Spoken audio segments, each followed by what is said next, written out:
Jacques-Édouard, on arrive dans les formations sanitaires aujourd'hui, on pense que le patient est roi, mais la manière dont on traite le patient dans nos formations sanitaires aujourd'hui laisse à désirer. C'est devenu un peu comme, on a utilisé une expression tout à l'heure, un peu comme un bouc qu'on balance dans une brousse et qui ne sait finalement pas vers qui se diriger.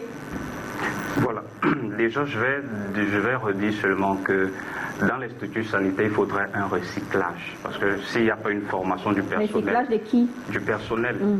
Voilà. Par exemple, si on ne forme pas, par exemple, un accompagnement psychosocial de l'infirmière. Donc l'infirmière doit savoir comment est-ce qu'elle doit recevoir le patient. Ils sont avec les harlequins, les séries, les ongles et tout, qui arrivent, vous arrivez à l'accueil, c'est difficile même qu'elle vous donne une information parce qu'elle est occupée à autre chose.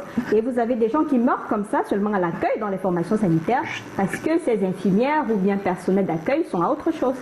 Justement, je crois que les directeurs des différents hôpitaux et tout pourront donc inclure des formations continues. Donc du genre, on peut former comment est-ce qu'on doit recevoir les patients, quelle thérapie on peut leur donner, est-ce qu'on doit être plus à l'écoute ou alors est-ce qu'on doit être plus, on doit même interdire certains éléments tels que les téléphones portables lors des soins et tout. Je pense que s'il y a une réforme à l'intérieur du système sanitaire ou local, ou comme on parle des systèmes décentralisés. Donc, chaque organisme décentralisé pourra donc renforcer, ou alors j'allais dire accompagner donc les patients pour pouvoir leur donner des meilleurs soins. Docteur Philippe, vous avez parlé tout à l'heure des coûts.